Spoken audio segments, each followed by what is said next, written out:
میرے صحابہ میں 12 منافق ہیں اور یہ جنت میں داخل نہیں ہوں گے. تو یہ کوئی مقدس ایسا لفظ نہیں ہے. قرآن کے اندر کسی ایک جگہ پر بھی یہ صحابہ کا لفظ نہیں آیا. الحمدللہ رب العالمین والصلاة والسلام علی سید الانبیاء والمرسلین وآلہ الطیبین الطاہرین ومن والہ ورضی اللہ عن الصحابۃ من المہاجرین والانصار ومن تبعہم بإحسان الی یوم الدین. بسم اللہ الرحمن الرحیم. السلام علیکم ورحمۃ اللہ وبرکاتہ. امید کرتا ہوں آپ لوگ خیریت سے ہوں گے. اللہ عز و جل آپ سب کو اپنے حفظ و امان میں رکھے. صحابہ کرام رضوان اللہ علیہم کے بارے میں کیا عقیدہ ہونا چاہیے؟ کیا ہم یہ سمجھیں کہ سارے کے سارے صحابہ وہ معصوم ہیں، ان سے کوئی غلطی نہیں ہو سکتی، محفوظ ہیں، ان پہ تنقید نہیں کی جا سکتی؟ اگر تنقید کریں گے تو یہ قرآن پہ تنقید ہوگی. یا ہم صحابہ کے بارے میں یہ عقیدہ اور نظریہ رکھیں کہ صحابہ کرام وہ سارے کے سارے وہ دین حق سے پھر گئے تھے، وہ راہ استقامت سے ہٹ گئے تھے؟ کیا ان کے بارے میں نظریہ ہونا چاہیے؟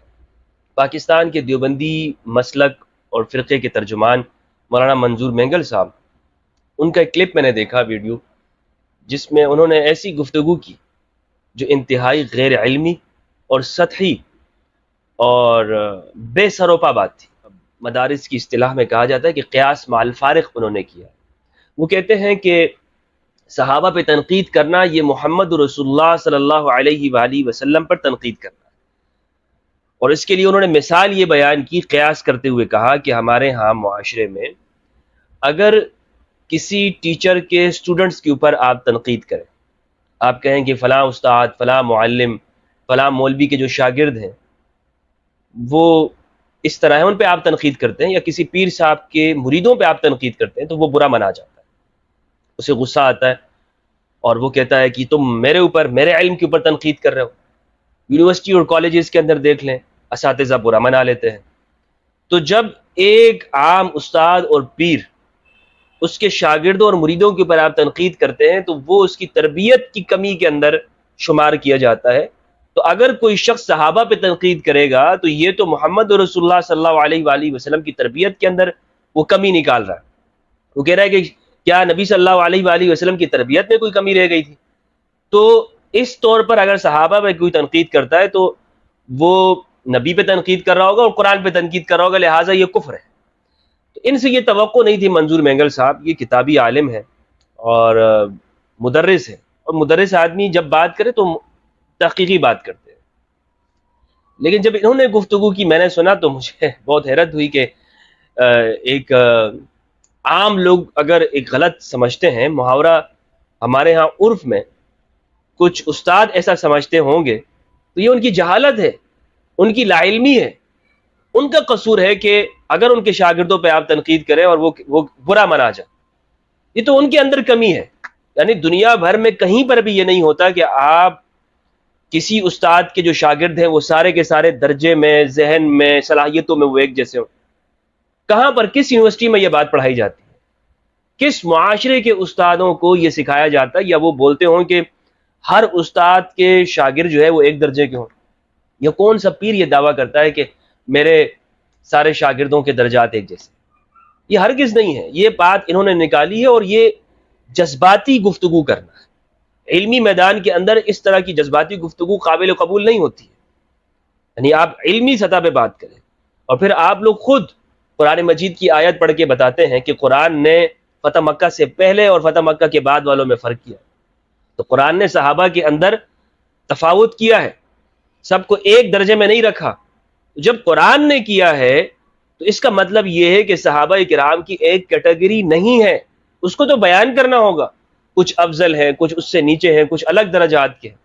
اب رہ گئی بات یہ کہ تنقید کرنے کی، یہ تنقید کرنے کی بات ہے، کیا اس کی اجازت ہے؟ اور پھر صحابہ کے اوپر تنقید کرنا، لوگ اس کو اس طرح بیان کرتے ہیں کہ گویا کفر کا کام ہے. یہ جذباتی گفتگو ہے.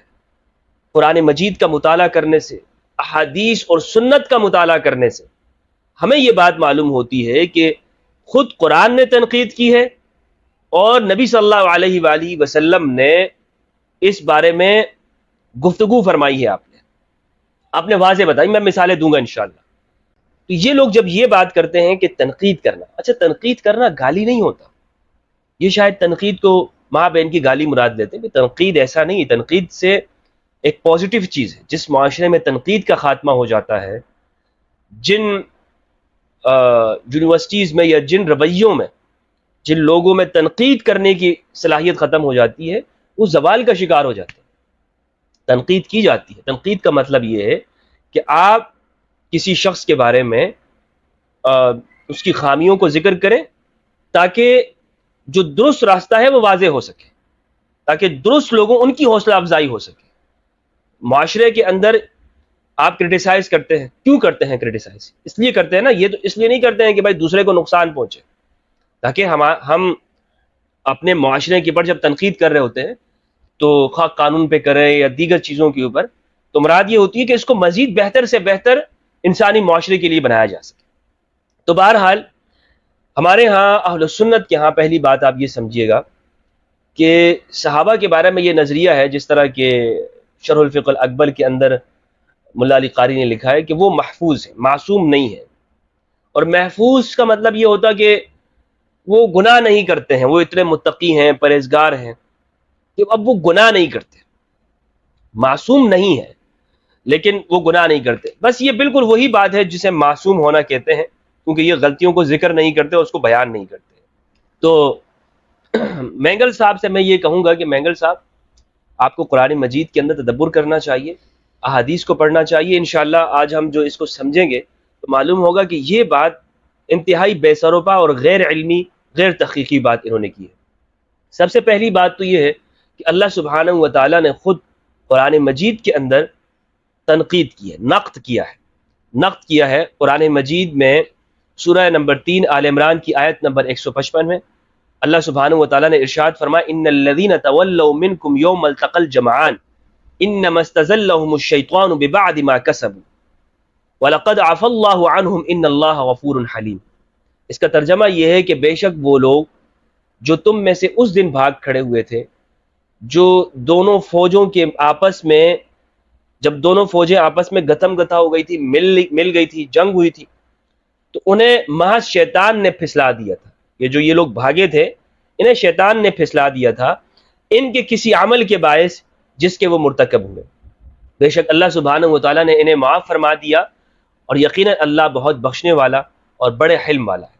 اب اس آیت میں آپ دیکھیں کہ اللہ سبحانہ و تعالیٰ نے ان کی غلطی کو واضح کیا اور بتایا کہ انہوں نے کیا غلطی کی۔ بھاگنا، شیطان کا بہکانا، پھسلانا، یہ تنقیدی ہے، لیکن آگے فرمایا اللہ نے ان کو معاف کیا۔ یہ احد والوں کے بارے میں اللہ نے معاف کر دیا ہے، لیکن بہرحال اس کو پھر بھی ذکر کیا اللہ سبحانہ و تعالیٰ نے، تاکہ جو ثابت قدم رہے ان کی حوصلہ افزائی ہو سکے، اسی لیے ذکر کیا۔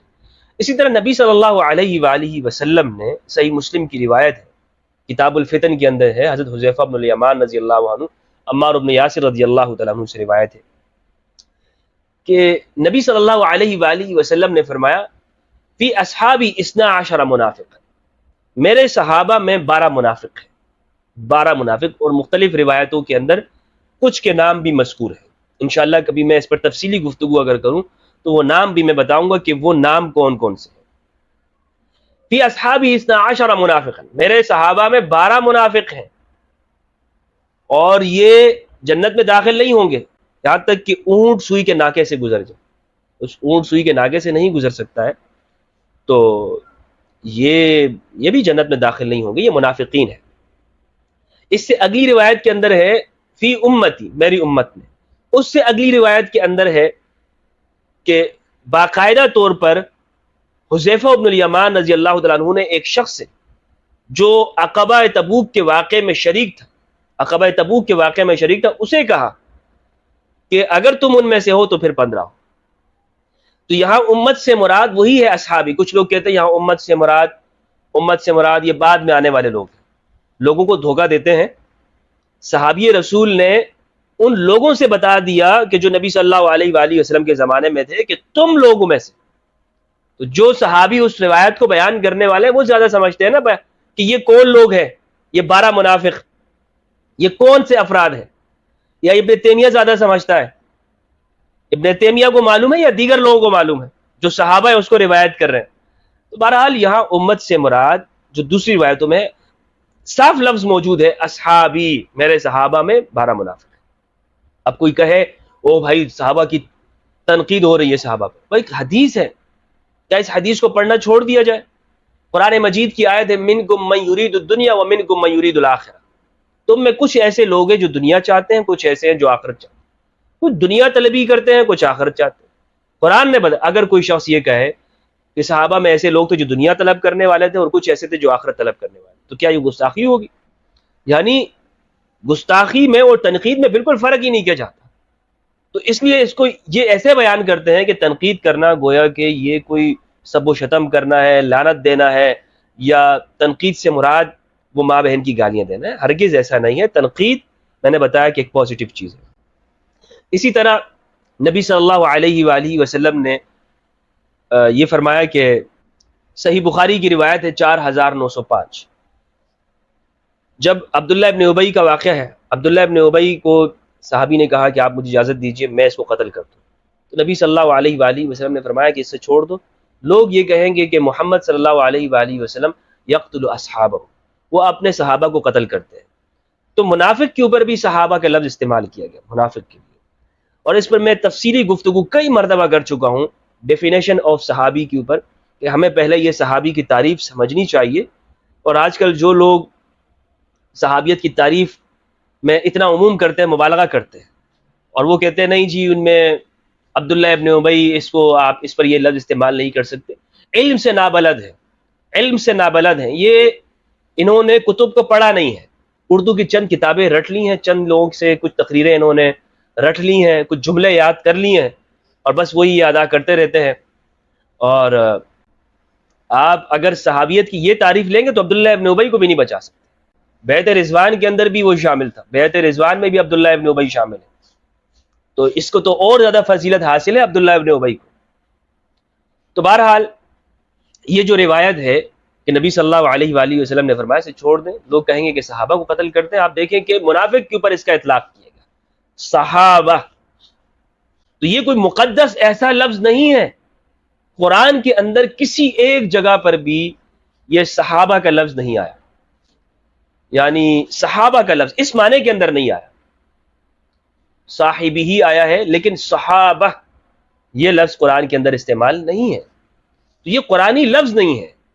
قرآن میں صاحب ہے، لیکن یہ کفار کے لیے بھی استعمال ہوا ہے، اور اچھے کے لیے بھی استعمال ہوا ہے، برے کے لیے بھی استعمال ہوا ہے. اصحاب الیمین، اصحاب المیمنہ، اصحاب المشأمنہ، مشأمہ، اصحاب الایکہ، اصحاب الاخدود، آگ والے جنہوں نے مؤمنین کو جلایا تھا آگ کے اندر. تو قرآن نے یہ مختلف لوگوں کے لیے استعمال کیا.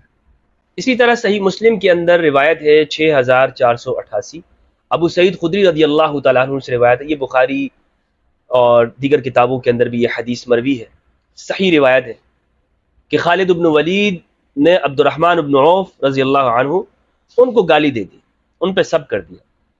تو نبی صلی اللہ علیہ وآلہ وسلم نے فرمایا لا تسبوا اصحابی، میرے صحابہ کو گالی مت دو. تم میں سے اگر کوئی ایک وہ احد پہاڑ جتنا سونا بھی خرچ کر ڈالے اللہ کی راہ میں، تو وہ میرے صحابہ کی نیکی کے، ان کی جو مٹھی برابر نیکی ہے یا اس سے بھی کم، اس کے برابر نہیں ہو سکتا، اس کے برابر نہیں ہو سکتا. تو یہاں پر نبی صلی اللہ علیہ وآلہ وسلم نے عبد الرحمن بن عوف کے لیے اصحابی لفظ استعمال کیا. خالد بن ولید سے کہا کہ میرے صحابہ کو گالی مت دو، میرے صحابہ کو گالی مت دو. یعنی فرق کیا خالد بن ولید کے اندر اور دیگر کے اندر. تو صحابیت ہر جگہ پر ایک کیٹیگری میں نہیں ہے، ہر جگہ پر ایک جیسا نہیں ہے. اور پھر جب صحابہ خالد بن ولید نے گالی دی ہے، وہاں پر تنقید بھی نہیں کی، گالی دی ہے، تو نبی صلی اللہ علیہ وآلہ وسلم نے منع فرما. تو تنقید کا معنی ہرگز گالی نہیں ہوتا ہے. تو صحابہ بھی ایک دوسرے کو، یعنی کوئی معصوم نہیں تھے، ان سے بھی خطائیں ہوئی ہیں. اب آپ مجھے بتائیں کیا گالی دینا خطا ہے یا نہیں؟ اس پہ ثواب تو نہیں ملے گا نا، انہوں نے گالی دی ہے. اور آپ یہ بھی نہیں کہہ سکتے کہ اجتہادی خطا ہے. اجتہادی خطا کا تعلق بھی وہ حکمران حاکم کے ساتھ ہوتا ہے، عام لوگوں کے ساتھ نہیں ہوتا. تو بہرحال منظور مینگل صاحب اتنا غلو نہ کریں، آپ تشدد نہ کریں. اور منظور مینگل صاحب کی بہت ساری چیزیں ایسی ہیں کہ قرآن و حدیث سامنے رکھی ہوتی ہے اور گالیاں دیتے ہیں۔ منظور مینگل صاحب یہ زیب نہیں دیتی ہے کہ آپ بخاری سامنے رکھیں اور آپ اس طرح کی واہیات گفتگو کریں۔ یقین کیجئے کہ جب میں یہاں بیٹھتا ہوں گفتگو کرنے کے لیے تو واللہ میں یہ سمجھتا ہوں کہ گویا کہ میں اپنی موت کے لمحات میرے ابھی ہیں، نزع کی کیفیت میں بیٹھتا ہوں کہ جس طرح اس وقت میں انسان سچ بول رہا ہوتا ہے، حق بول رہا ہوتا ہے، تو میں اسی طرح اپنے آپ کو سمجھتا ہوں۔ تو آپ کے سامنے تو قرآن رکھا ہوتا ہے، آپ کے سامنے ممبر پہ بیٹھے ہوتے ہیں، اور آپ وہی بنو امیہ والا طریقہ اختیار کر کے مسلمانوں کو کافر قرار دیتے ہیں، گالیاں دیتے ہیں۔ تو ممبر کا کوئی تقدس ہے، اس کا کوئی ادب اور لحاظ ہے، وہ اس کو رکھیں آپ، اور یہ بے سروپا باتیں، غیر علمی باتیں نہ کریں۔ اللہ سبحانہ و تعالیٰ سے دعا ہے کہ پروردگار ہم سب کو قرآن مجید میں تدبر کرنے اور اہل البیت علیہ السلام کی معرفت عطا فرمائے۔ والسلام علیکم ورحمۃ اللہ وبرکاتہ۔